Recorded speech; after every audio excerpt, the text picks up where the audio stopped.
Assalamualaikum warahmatullahi wabarakatuh. Saya di sini akan mempresentasikan dari hasil kerja kelompok 4, hak dan kewajiban warga negara Indonesia.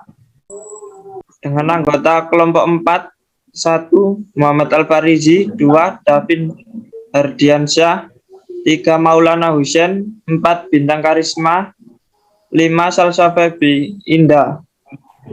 Selanjutnya akan disampaikan oleh Mas Bintang. Yang pertama, kewajiban.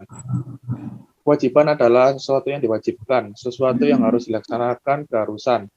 Kewajiban ini membuat seseorang tersadar bahwa kewajiban harus dikerjakan terlebih dahulu daripada hak. Oleh sebab itu, kewajiban yang dilakukan dengan maksimal dapat meningkatkan kesejahteraan bagi seseorang. Wajib menaati hukum pemerintah. Pasal 27 ayat 1 Undang-Undang Dasar 1045 berbunyi, segala warga negara bersama kedudukannya di dalam hukum dan pemerintahan dan wajib menjunjung hukum dan pemerintahan itu dengan tidak ada kecualinya. Jenis-jenis kewajiban. Kewajiban mutlak. Kewajiban mutlak adalah kewajiban yang harus dilakukan oleh seseorang terhadap dirinya sendiri dan tidak berkaitan dengan hak serta tanpa harus mengaitkan hak di lain pihak. Kewajiban publik. Kewajiban publik adalah jenis kewajiban yang berkaitan dengan hak publik. Kewajiban umum dan khusus. Kewajiban umum adalah kewajiban yang ditujukan kepada semua warga yang tinggal dan hidup pada suatu negara secara umum. Sementara itu, kewajiban khusus adalah jenis kewajiban yang hanya dilakukan atau dikerjakan oleh beberapa golongan saja, seperti orang-orang yang ada pada bidang perjanjian atau pada bidang hukum. Kewajiban primer. Kewajiban primer adalah kewajiban yang bisa muncul dari tindakan atau perilaku seseorang yang tidak melawan hukum. Jenis kewajiban berdasarkan sumbernya. Kewajiban hukum.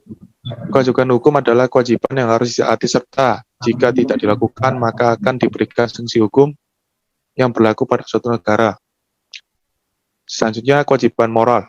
Kewajiban moral adalah kewajiban yang tidak berhubungan dengan hukum, tetapi harus untuk tetap patuhi serta dalam pelaksanaannya harus dilakukan sesuai dengan kondisi hati nurani dari seorang tersebut.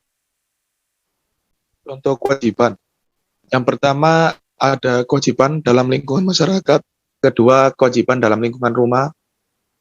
Yang ketiga, kewajiban dalam lingkungan pendidikan. Dan yang keempat adalah kewajiban dalam lingkungan kerja. Pengertian hak.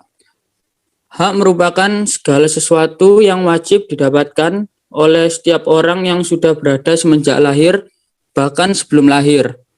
Di dalam Kamus Bahasa Indonesia, hak memiliki pengertian tentang sesuatu, hal yang aci, milik, kepunyaan, kewenangan, kekuasaan bagi berbuat sesuatu.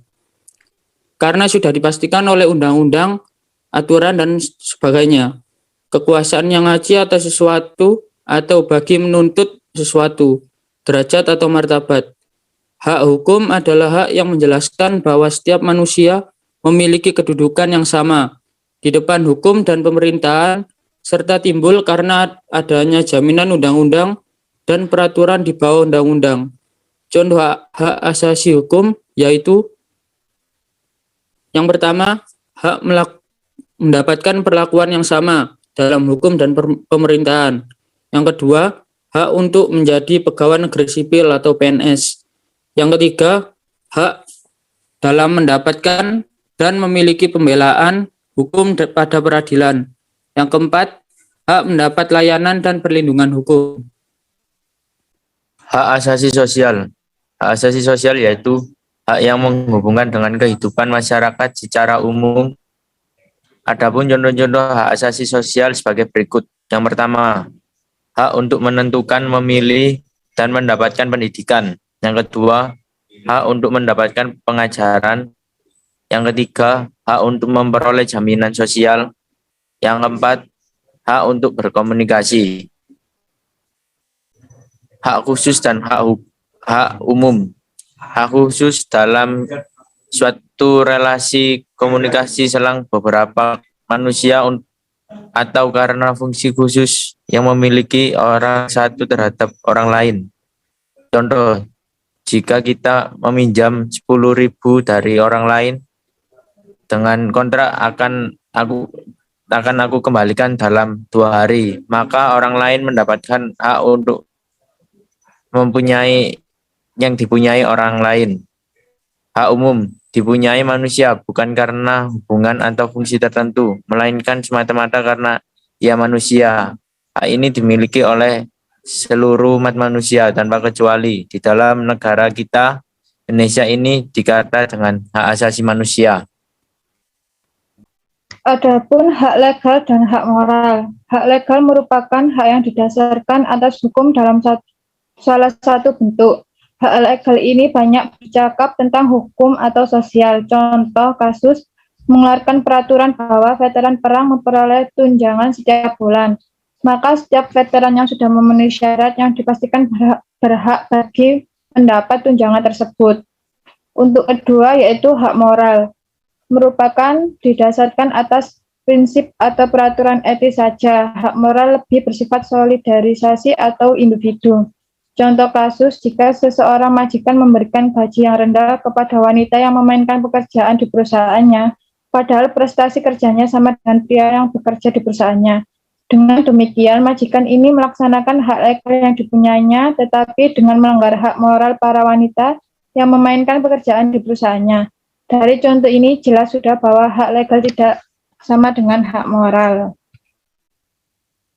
Yang kedua yaitu hak positif dan hak negatif.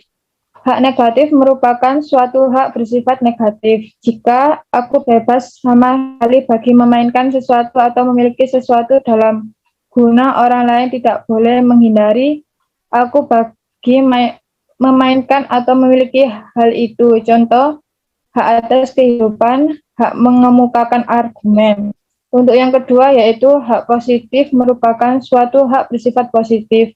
Jika aku berhak bahwa orang lain berbuat sesuatu bagi aku, contoh hak atas pendidikan, pelayanan, dan kesehatan. Hak negatif haruslah kita simak karena hak ini terbagi lagi dijadikan dua yaitu hak aktif dan hak pasif. Hak negatif aktif merupakan hak bagi berbuat atau tidak berbuat seperti orang kehendaki. Contoh, aku memiliki hak bagi pergi kemana saja yang aku suka atau mengatakan apa yang aku inginkan. Hak-hak aktif ini mampu dikatakan hak kebebasan. Hak negatif pasif merupakan hak bagi tidak diperlakukan orang lain dengan metode tertentu. Contoh, aku memiliki hak orang lain tidak mencampuri urusan pribadi, bahwa rahasia atau tidak dibongkar, bahwa nama adun aku tidak dicemarkan. Hak-hak pasif ini mampu dikatakan hak keamanan. Hak individual dan hak sosial. Hak individual di sini menyangkut pertama-tama merupakan hak yang dipunyai individu-individu terhadap negara. Negara tidak boleh menghindari atau mengganggu individu dalam mewujudkan hak-hak yang ia miliki. Contoh, hak beragama, hak mengikuti hati nurani, hak mengemukakan argumen. Perlu kita ingat, hak-hak individu. Ini seluruh termasuk yang tadi sudah kita bahas, hak-hak negatif. Hak sosial di sini bukan hanya hak keperluan terhadap negara saja, akan tetapi sebagai anggota penduduk bersama dengan anggota-anggota lain. Inilah yang dikatakan dengan hak sosial. Contoh, hak atas pekerjaan, hak atas pendidikan, hak atas pelayanan kesehatan. Hak-hak ini bersifat positif. Hak absolut. Hak yang bersifat absolut merupakan suatu hak yang bersifat mutlak tanpa pengecualian, berlangsung di mana saja dengan tidak dipengaruhi oleh situasi dan keadaan.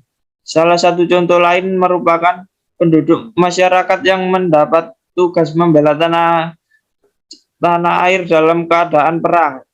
Kedua contoh tersebut merupakan contoh di mana hak atas kehidupan yang seharusnya penting dan dapat dianggap sebagai hak absolut, namun ternyata kalah oleh situasi, keadaan, argumen yang cukup. Kebebasan juga merupakan salah satu hak yang sangat penting, namun hak ini tidak dapat disebutkan hak absolut karena hak ini juga dapat dikalahkan oleh hak lain. Seseorang yang mengalami gangguan jiwa dan membahayakan penduduk sekitarnya dipaksa bagi dimasukkan ke dalam rumah sakit jiwa walaupun ia menolak.